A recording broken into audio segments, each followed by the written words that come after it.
지난주에 저는 하나님을 대적하는 자, 적그리스도에 대한 이야기들을 여러분과 함께 데살로니가 후서 3장을 통해 나누었습니다. 적그리스도, 하나님을 대적하는 자는 재림 직전에 자신의 모습을 분명하게 드러낸다고 얘기를 했습니다. 그러나 아직은 그리스도께서 재림하시기에 아직 약간은 이른 시간인 것 같습니다. 그의 아직 적그리스도가 전면에 등장하고 있지 않지만 적그리스도가 보이지 않는 곳에서 성경은 세력을 확장해 가면서 자신의 어떤 힘을 규합하고 또 교회를 공격하고 또 성도들의 믿음을 흔들어 놓고 또 하나님의 교회를 이렇게 분열시키고 하나님의 나라를 이렇게 어지럽게 하고 있는 모습들을 우리가 볼 수 있습니다. 이 세상의 문화를 보십시오. 세상의 문화가 얼마나 세속적입니까? 이제는 한 걸음 더 나아가 세상의 법을 불법적이고 사탄적이고 또 세속적으로 이 법을 만들어서 아예 이제 그리스도인들이 하나님의 말씀을 전하는 것조차도 규제를 하려고 하는 그런 시대에 우리가 살아가고 있습니다. 정치, 경제, 사회, 문화 곳곳에 반성경적이고 반기독교적인 문화가 오늘날 너무 확산되어 있습니다. 이 교회와 성도들은 그래서 사실 어떻게 보면 오늘날이나 그때나 신앙생활하기가 참 어렵습니다. 외부적으로는 환난과 핍박이 또 내부적으로는 이런 어떤 교회 안에 이단이라든지 또는 교회 안에 잘못된 교리들로 또는 여러 가지 문제들로 인해서 이렇게 분열하고 또 파당을 짓고 서로 싸우면서 원치 않게 교회들이 그때나 지금이나 이렇게 많이 갈라지고 또 소멸하고 사라져가는 안타까운 시대를 특별히 오늘 우리가 사는 이 시대에 살아가고 있습니다. 그러므로 우리가 이 세상을 살아가고 믿음 생활을 하면서 우리가 정신을 바짝 차리고 살아가야 됩니다. 왜냐하면 악한 마귀 사탄이 우리의 마음을 많이 흔들어 놔요. 자그마한 일을 큰 일로 만들어 놓기도 하고 자그마한 문제를 큰 문제로 여기게 만들어서 한 사람의 마음을 흔들어 놓고 또 서로 싸우게 하고 교회가 하나 되지 못하게 만들고 또 그러므로 교회를 약화시키고 성도들의 신앙을 약화시키면서 자신의 세력을 확장해 가고 있다는 것을 우리가 잊어서는 안 된다는 거죠. 하지만 우리가 기억해야 할 것은 마지막 주님의 재림의 때가 오면 그 모든 것이 끝난다는 것이죠. 그 주님의 불꽃 같은 눈 아래 이제 알곡과 쭉정이가 나뉘어져서 하나님 앞에 심판을 받을 날이 오게 되겠죠. 그렇게 되면 모든 것들이 이제 명명백백하게 드러나게 될 것입니다. 문제는 주님이 오시기 전까지 그리스도인들이 자신의 신앙을 지키며 살아가는 것들이 결코 호락하지 않다라는 거예요. 갈수록 그래요. 주님의 재림이 가까이 왔다라는 것은 이제 악한 원수마귀 마귀가 더욱더 극렬하게 활동한다라는 것이죠. 그러므로 오늘 이 바울은 마지막 때를 언급하고 적그리스도가 어떻게 활개를 칠 것인지 언급을 하면서 이제 또 무엇을 말하고 있냐면 그럼에도 불구하고 데살로니가 성도들아 너희들은 참 하나님의 사랑을 받은 자들이다 하면서 시련과 박해 속에서 믿음을 지키고 있는 그리스도인들을 다시 위로하고 있어요. 데살로니가 교인들을 위로하고 있어요. 오늘 어떻게 위로를 하고 있는가? 어떻게 위로를 하고 있는가? 오늘 본문은 이렇게 얘기합니다. 사랑하는 데살로니가 성도들아 너희들은 마귀와 마귀의 밑에 있는 악한 자들과는 다른 자들이다. 너희들은 하나님의 사랑을 참 많이 받고 있는 자들이다 그러면서 어려움 가운데 신앙을 지키고 있는 데살로니가 성도들을 격려하고 위로해 주고 있어요. 13절을 볼까요? 주께서 사랑하시는 형제들아. 참 따뜻한 말이죠. 주께서 사랑하시는 형제들아. 주 예수 그리스도께서 너희들을 얼마나 사랑하고 있는지 아느냐라는 말이에요. 주께서 사랑하시는 형제들아. 시련과 고통 속에서 고단한 신앙생활을 하고 있지만 오늘 바울은 그들을 향해 그럼에도 불구하고 하나님은 너희들을 참 사랑하고 있다라는 것이죠. 사실 데살로니가 성도들이 볼 때 정말 하나님이 우리를 사랑할까라는 의심이 들 만큼 환경은 절대적으로 그들의 편이 아니었어요. 우리가 알고 있는 것처럼 그 당시에는 예수님 믿는 사람들이 이 황제와 또 이런 그 제국의 박해를 받고 있었어요. 공식적인 박해를 받고 있었어요. 그래서 우리가 알고 있는 것처럼 초대교회 시대 조금 지나면 그 네로 황제라든지 이런 악한 황제들이 일어나면서 그리스도인들을 저 원형 경기장에서 사자들에게 또는 검투사에게 의해서 이렇게 뜯어먹히거나 찢겨 죽이는 아주 잔인한 것들을 로마 사람들이 원형 경기장에서 그걸 즐겼어요. 그리스도인들이 죽어가는 것들을 즐겼단 말이죠. 그만큼 그리스도인들이 이 시대에 신앙생활을 하는 것은 너무 어려운 일이었어요. 그러므로 그들의 눈에 볼 때 하나님이 자기들을 사랑하고 있는 것 같지 않게 여겨졌다라는 거죠. 하나님이 우리를 사랑한다면 어떻게 우리를 이렇게 고아처럼 이렇게 내버려 두실까? 하나님이 주무시는 것이 아니라면 어떻게 우리들이 이렇게 시련과 역경과 고통을 겪고 있음에도 하나님은 우리들을 이렇게 내버려 놓으시는 걸까? 또 문제 하나님이 사랑하는 것처럼 보이지 않는 그런 어려운 때에 오늘 바울은 그들을 향해 다시 한번 이렇게 얘기합니다. 주께서 사랑하시는 형제들아. 주께서 사랑하시는 형제들아. 사랑을 못 느끼고 있을 만한 환경 속에서 아니라는 거죠. 환경과 상관없이 하나님이 너희들을 얼마나 사랑하고 있는지 아느냐. 위로하고 있어요. 그러면서 하나님이 데살로니가 교우들을 사랑하고 있는 증거를 한 세 가지를 이야기를 하는데 첫 번째가 무엇이냐면 13절이에요. 하나님이 처음부터 너희를 택하사. 하나님이 데살로니가 교우들을 사랑하시는 첫 번째 증거는 처음부터 그들을 하나님의 자녀로 선택하셨다는 거예요. 처음부터. 여기서 이 처음이라는 말은 태초부터라는 거예요. 영원 전부터 하나님이 너희들을 사랑했기 때문에 너희들을 하나님 자녀로 선택했다는 거죠. 바울은 에베소서에서도 에베소 성도들에게 이렇게 1장에 얘기합니다. 그 창세 전에, 세상이 만들어지기 전에 그리스도 안에서 우리를 택하사. 창세 전에 그리스도 안에서 우리를 택하사. 우리로 사랑 안에서 그 앞에 거룩하고 흠이 없게 하시려고 그 기쁘신 뜻대로 우리를 예정하사 예수 그리스도로 말미암아 자기의 아들들이 되게 하셨으니. 에베소에서는 창세전이라고 더 분명하게 언급을 하고 있습니다. 창세전에 하나님이 에베소 성도들을 사랑하기에 선택하셨다는 거죠. 자녀로 선택하셨다는 거예요.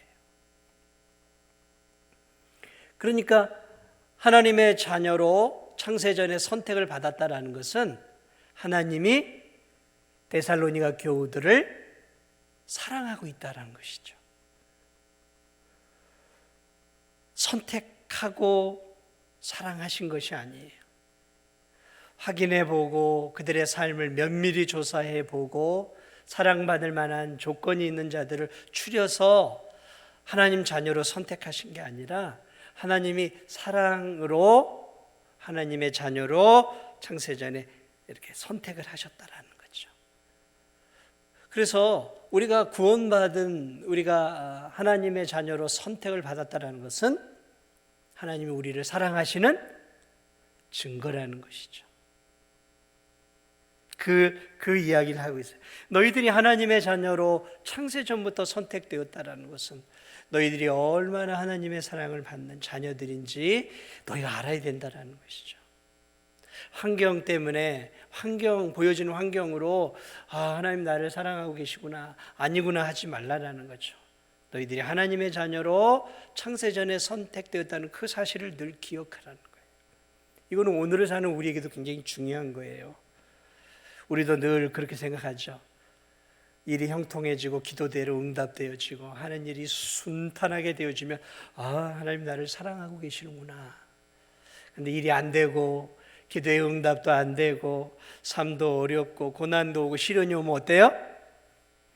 하나님 나를 사랑하시는 것처럼 느껴져요? 아니면 하나님이 왜 나를 왜 이렇게 대하시나 하고 사랑하시지 않는 것처럼 느껴진단 말이죠. 그런 현상에 의해서 울고 웃는 성도들이 되지 말라는 거예요. 내가 하나님의 자녀로 선택을 받았다라는 그 사실을 늘 기억할 때 내가 하나님 자녀구나라는, 하나님 사랑받는 자구나라고 우리가 확신할 수 있다는 거죠. 두 번째로 하나님의 사랑을 받은 증거를 이렇게 얘기합니다. 13절을 보니까 성령의 거룩하게 하심과 진리를 믿음으로 구원을 받게 하심이라.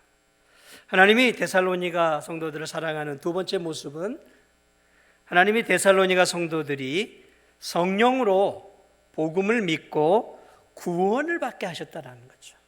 그러니까 선택만 하신 것으로 끝나는 게 아니라 이제 때가 되어 역사 속에서 성령을 통해 우리를 거룩하게 구별하시고 그리고 복음을 통해 우리로 하여금 예수님을 믿고 하나님의 자녀로 우리를 삼아 주셨다는 사실이죠.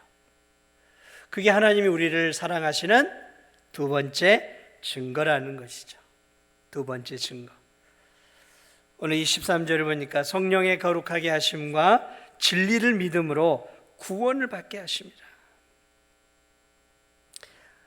창세전에 하나님이 우리를 선택하신 그 선택을 언제 하나님께서 이루시냐면 역사를 통해서 데살로니가 교인들은 2000년 전에 하나님이 성령을 통해서 바울이 복음을 전할 때 그들의 마음밭을 성령 하나님이 옥토밭으로 만들어 주신 거죠.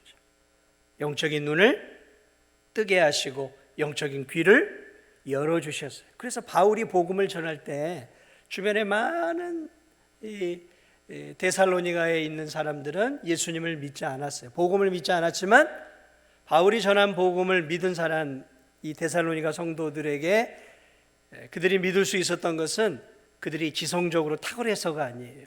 이해력이 뛰어나거나 IQ가 높거나 그런 것이 아니라 성령께서 그들의 영적인 눈을 뜨게 하시고 이 죄로 인해서 굳어진 이 마음밭을 옥토밭으로 만들어서 하나님의 말씀이 딱 이 마음밭에 떨어질 때 그 하나님 말씀이 그 마음 안에서 바로바로 심겨지고 그래서 거기서 믿음과 구원의 열매가 맺혀졌다라는 거죠. 그러니까 이거는 하나님의 역사가 아니면 이루어질 수 없다라는 것이죠. 이게 바로 데살로니가 성도들아 하나님이 너희를 사랑하시는 증거라는 거예요. 데살로니가 성도들만이 아니라 오늘 사는 우리도 마찬가지죠. 복음을 전해가고 지금도 수많은 사람이 복음을 증거하고 예수님을 증거해요. 그러나 여러분 모든 사람이 예수님을 믿는 것은 아니에요. 왜 이런 차이가 일어날까요? 어떤 사람들에게 복음을 전하는데 어떤 사람은 왜 눈물을 흘리고 가슴을 열고 예수님을 아멘하고 구주로 믿고 어떤 사람은 아이고 참 헛소리하고 있네. 야 예수를 믿을 주먹을 믿지. 왜 이런 차이가 일어나는 것일까요? 그것은 성령의 역사 때문에 그런 거예요. 성령께서 어떤 영혼에게는 놀라운 은혜로 그 굳어진 마음을 부드럽게 만드시고 복음을 받을 수 있는 마음밭으로 만들어 주시고 그 복음이 진리라는 것을 알 수 있도록 영적인 눈을 뜨게 해 주시는 것이죠. 그러나 누구에게는 여전히 그 말씀이 전혀 설득력이 없는 공허한 말로 들리는 것이죠. 사랑하는 여러분, 오늘 전해지는 이 하나님 말씀이 하나님 말씀으로 들리십니까? 아멘? 이건 하나님이 역사하고 있는 거예요. 하나님이 여러분을 사랑하고 있는 증거라는 거예요. 어떻게 이 복음이 들려질 때마다 내 마음속에 아멘으로 믿어지냐 말이죠. 그런데 믿어지는 분들이 있잖아요. 우리가 믿어지잖아요. 하나님이 우리를 사랑하신 증거라는 거예요. 우리의 마음에 그런 은혜를 내려주셨다라는 거죠. 그러니까 자꾸 하나님이 나를 사랑하느냐 하지 않느냐를 자꾸 현상적인 것으로만 찾지 마세요. 현상은 좋아지기도 하고 나빠지기도 하잖아요. 내가 건강하기도 하고 아프기도 하고, 내가 때로는 돈을 많이 벌기도 하고 적게 벌기도 하고, 때로는 사람들에게 인정받기도 하고 인정도 못 받을 때도 있잖아요. 내가 하는 일들이 잘 될 때도 있고 안 될 때도 있잖아요. 이런 현상을 가지고 하나님이 나를 사랑하니 안 사랑하니 하면, 일희일비하면 얼마나, 여러분, 만약에 그런 아내하고 내가 산다면 살 수 있겠어요? 내가 조금만 다른 데 신경을 쓰면 당신 날 안 사랑하는 거지? 내가 조금만 잘해주면 여보 나 사랑하네 고마워. 남편이 하는 행동 하나하나에 의해서 사랑하고 있니 안 하고 있니를 따지고 들면 여러분 그 여인과 살 수 있겠습니까? 우린 그걸 뭐라고 그래요? 의처증이라고 그러죠. 의부증 뭐 이런 거잖아요. 하나님 우리 때문에 얼마나 힘드시겠어요. 사랑하고 계시는데 하나님 이것도 안 해주세요? 나 안 사랑하죠 하고 삐져가지고 이러고 있고, 좀 뭐 이렇게 은혜 주시고 막 이렇게 뭔가 좀 성공할 것 같고 뭐가 좀 잘 되면 하나님 땡큐, 하나님 최고. 좀 안 되면은 또 막 돌아주고. 그러면 하나님 우리가 하나님이니까 우리와 살고 우리와 동행하시는 거지. 여러분 그런 배우자하고 살 수 있겠어요 우리가? 못 사는 거죠. 그게 아니라 변하지 않는 것을 붙잡고 하나님이 나를 사랑하고 있는지 아닌지를 알아야 한다는 거. 뭐 어떤 거예요? 내가 예수 그리스도를 나의 구주, 나의 하나님으로 믿고 있다면 하나님이 나를 엄청나게 사랑하고 계시다는 살아있는 증거라는 거예요. 그리고 오늘 이 저녁에 전해지는 이 하나님 말씀이 지금 이 시간에 아멘으로 받아들여지고 있다면 그분은 하나님의 큰 사랑을 받고 있고 예수님의 큰 사랑을 받고 있음을 믿으시기 바랍니다. 그래요. 변하지 않는 것으로 하나님의 사랑을 측정해야지 세상의 가변적인 것들로 자꾸 사랑을 측정하면 안 된다는 거예요.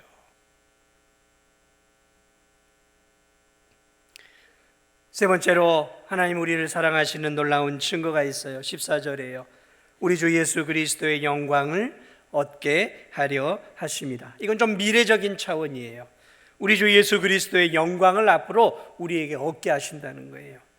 이것은 뭘 얘기하고 있냐면 앞으로 이 데살로니가 성도들을 앞으로 하나님께서 저 영원한 천국에서 예수님께서 덧입은 그 놀라운 영광으로 덧입혀 주시겠다는 거예요. 영광스럽게 우리를 만들어 주시겠다라는 거죠.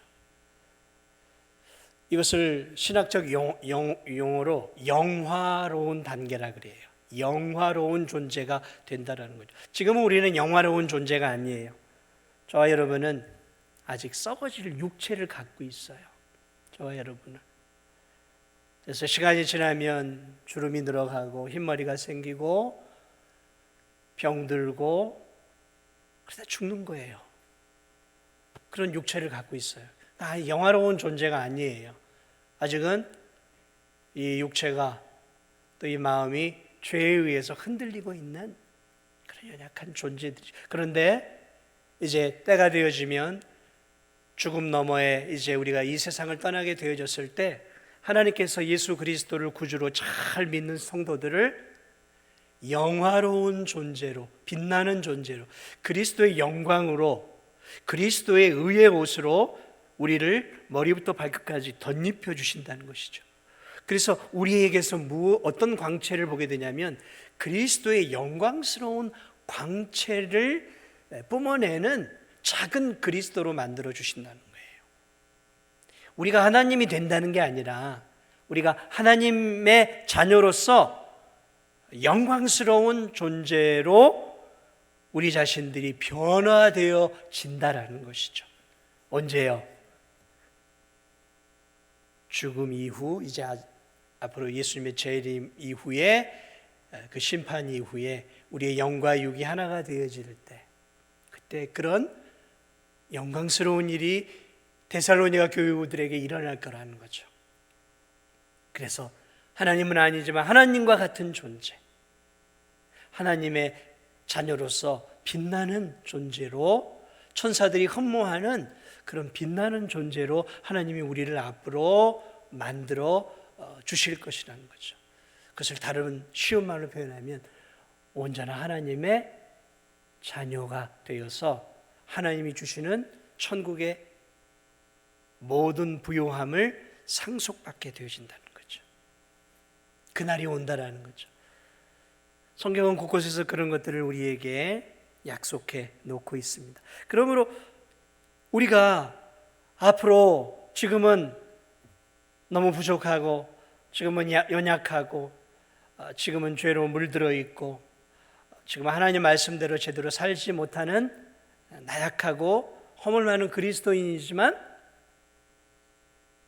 앞으로 온전한 예수 그리스도의 그 충만하신 그 영광으로 우리가 영광에 이르게 되어질 그 찬란한 미래를 우리가 바라보면서, 야, 하나님이 나를 얼마나 사랑하고 계시는가를 우리가 늘 잊지 말아야 한다는 것이죠. 우리를 사랑하시기에 하나님과 근접한 그러한 영광스러운 존재로 우리를 만들어 주실 것이라는 거죠. 그래서 바울은 오늘 환난과 핍박 속에서 어려움 가운데서 신앙생활하고 있는 흔들리는 데살로니가 그리스도인들을 향해서, 데살로니가 성도들아, 흔들리지 말아라, 흔들리지 말아라. 하나님이 없는 것 같은 그러한 환경 속에서도 하나님이 너희들을 얼마나 사랑하고 있는지 봐라.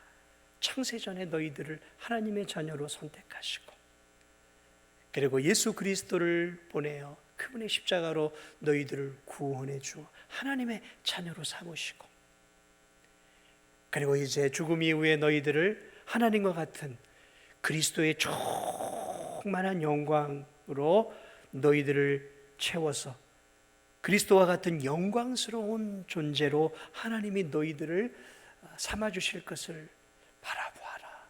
너희들이 얼마나 복받은 존재이고 너희들이 얼마나 하나님의 사랑을 받은 존재인가. 사랑하는 여러분, 그렇습니다. 우리가 그런 존재예요. 데살로니가 교인들만이 아니라 오늘을 살아가는 저와 여러분이 그런 존재입니다.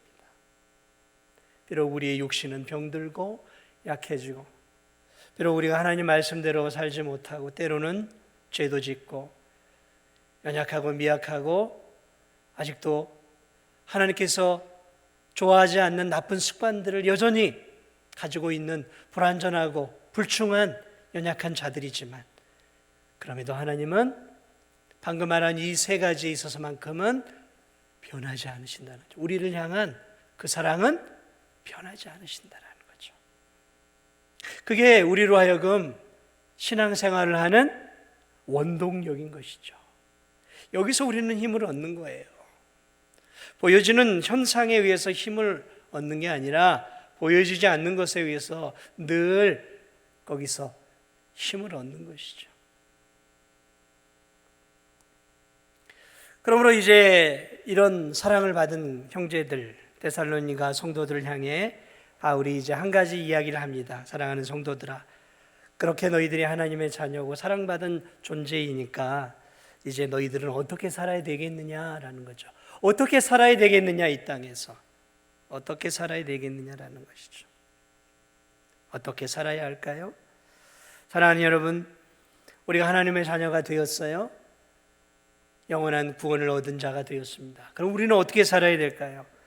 예수님을 믿음으로 이제 미래가 확실해졌어요. 천국이 보장을 받았어요. 이제 하나님의 자녀가 되었어요. 그러므로 이제 우리는 좀 느슨하게 신앙생활 해도 될까요? 이젠 구원 받았으니까 적당히 신앙생활하고 때론 좀 게으름도 피우고 뭐 그렇게 살아도 이제 내 하나님의 자녀됨과 구원은 변함이 없잖아요.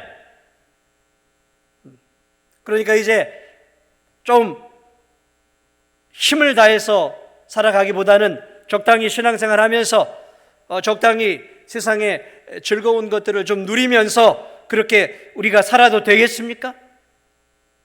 구원을 보장받았으니까 구원이 우리의 목적이면 그렇게 살아도 돼요. 그러나 구원이 우리의 인생의 목적이 아니에요. 하나님이 우리를 구원해 주신 것은 구원 그 자체의 목적이 아니라 하나님의 자녀답게 살아감의 목적이 있는 거예요. 구원받았으니까 내 마음대로 살겠다. 그건 구원받은 성도의 모습은 아니에요. 참으로 구원받은 성도의 모습은 하나님이 나를 이렇게 거룩한 하나님의 자녀로 만들어 주었으니까 그럼 내가 어떻게 하나님의 자녀답게 살고 늘 고민하고 살아가는 게 참된 성도의 모습인 것이죠. 예수 그리스도를 주로 믿은 인생들은 하나님이 주신 나에게 주신 생명과 시간을 제멋대로 쓰지 않습니다. 낭비하지 않아요. 허랑방탕하게 내 것이니까 막 쓰는 거 아니에요. 탕자처럼 내 시간 내 거니까, 내 물질 내 거니까, 내 재능 내 거니까, 내 삶 내 거니까 하고 막 내 맘대로 쓰는 거 아니에요. 내 거 아니에요. 하나님 나에게 맡겨주신 거예요. 청지기 우리는. 내 시간 내 맘대로 쓰면 안 돼요. 내 물질 내가 하고 싶은 대로 써서도 안 되는 거예요. 내 거 아니에요. 엄밀히 말하면 내 거 아니에요. 하나님의 것이죠.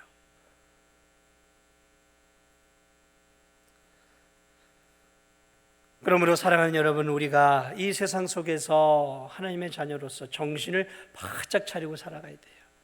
정신을 차리고 살아가야 돼요. 왜요?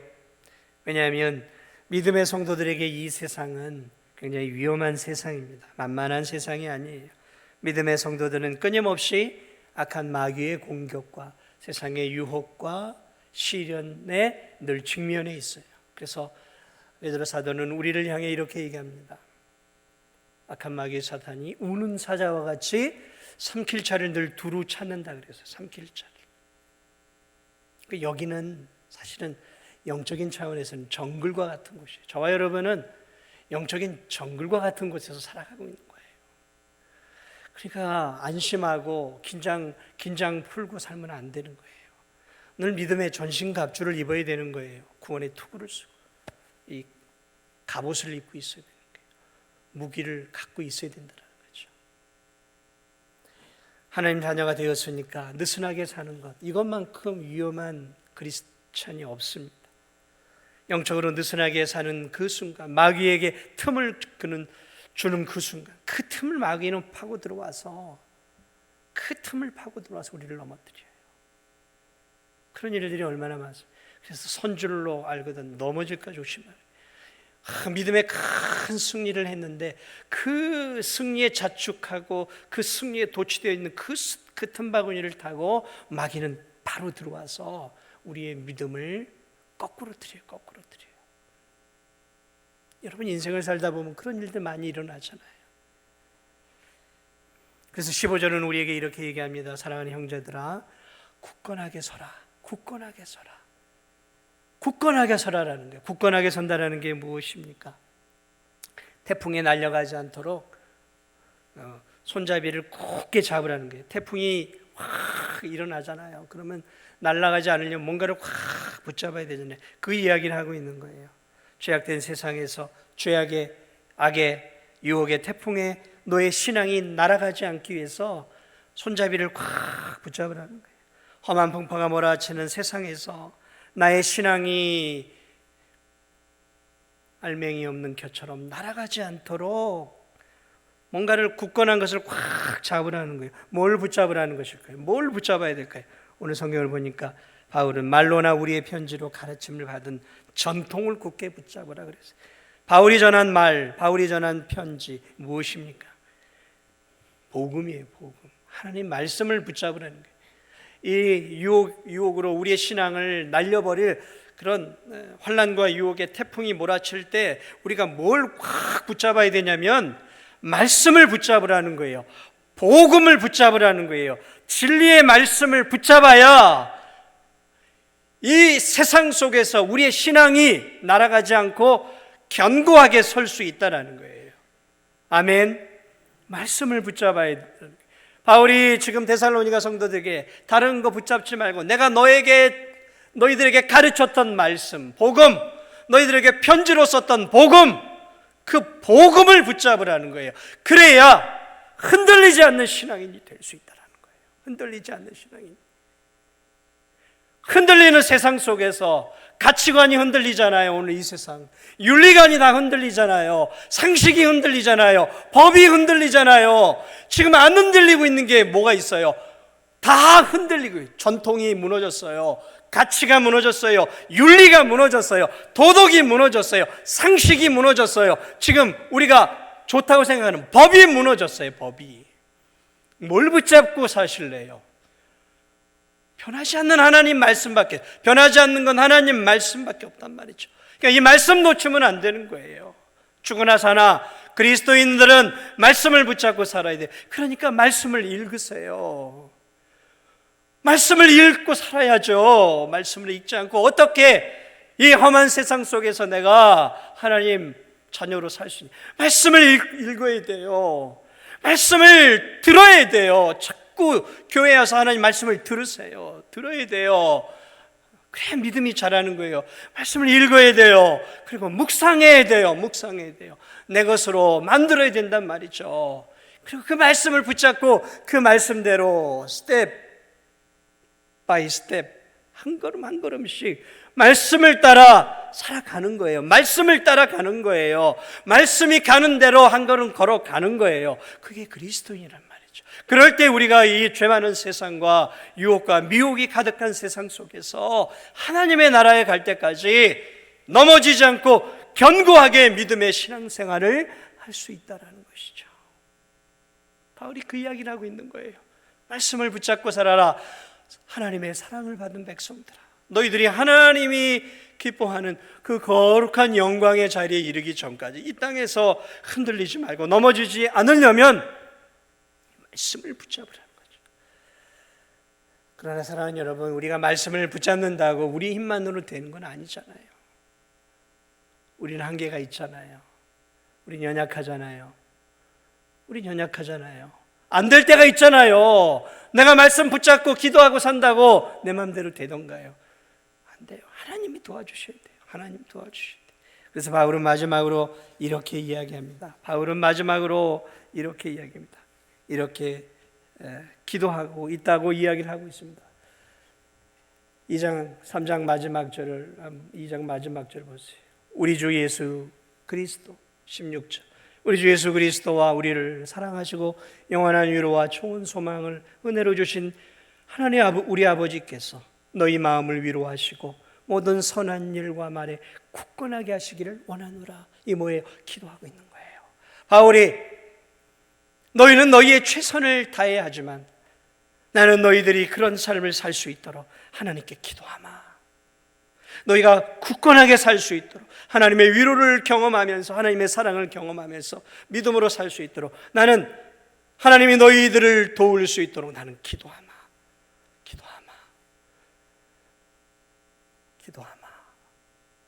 얼마나 좋은 말씀이. 그렇습니다. 하나님이 도우셔야죠. 그래서 바울은 그들을 위해 나는 기도로 동역하겠다라는 것이죠. 말씀을 마무리합니다. 사랑하는 여러분, 오늘 우리 모두는 하나님의 사랑을 받은 자들이에요. 하나님의 택정함을 입어 하나님 은혜 안에서 때가 되어 이렇게 이 진도에서 예수 그리스도를 구주로 믿고 영원한 천국을 소망하고 하나님의 자녀가 되어 우리 모두가 이렇게 진도중앙교회에서 함께 믿음의 길을 걸어가고 있어요. 천국을 향해 걸어가고 있어요. 그러나 이 세상은 굉장히 위험한 세상이, 우리의 신앙을 흔드는 일들이 너무 많아요. 거룩한 하나님의 영광의 자리에 이르기까지 앞으로 걸어가야 할 길들이 저와 여러분 험난해요. 그러기에 우리 뭘 붙잡아야 될까요? 말씀이에요. 말씀이에요. 말씀을 읽으세요. 말씀을 붙잡고 기도하세요. 기도도 말씀을 붙잡고 기도하시고 말씀을 읽으세요. 그리고 교회에 와서 자꾸 하나님 말씀을 들으세요. 그리고 교회에서 가르치는 성경 공부를 하세요. 공부를 해야 돼요. 공부를. 애들만 공부하라고 하지 말고 여러분도 공부를 해야 돼요. 다른 공부가 아니라 말씀 공부를 해야 되는 거예요. 그래서 그 말씀으로 나를 든든하게 세워야 돼요. 그리고 거기다 하나님의 은혜가 부어져야 되는 것이죠. 그래서 우리는 서로를 위해 기도해 줘야 되는 거예요. 서로를 위해 기도해 줘야 되는 거예요. 하나님, 저는 늘 우리 성도들을 위해 기도합니다. 하나님, 우리 성도들이 흔들리지 않도록 믿음으로 서게 하여 주옵소서. 유혹에 빠지지 않도록, 흔들리지 않도록, 마귀의 시험에 빠지지 않도록, 주저앉지 않도록 영육의 강건함을 주시옵소서. 기도합니다. 왜요? 주의 은혜가 그래도 있어야 하잖아요. 주의 은혜 없이 내 힘만으로는 안 되는 거예요. 우리는 우리의 최선을 다하지만 거기에 하나님의 도우심의 은혜가 부어질 때, 그때 하나님이 주시는 그 힘을 힘입어 믿음의 길을 힘있게 걸어갈 수 있음을 믿으시기 바랍니다. 오늘 이 저녁에 오늘 이 말씀이 여러분에게 위로가 되고, 아무쪼록 이 말씀을 기억하면서 서로를 위해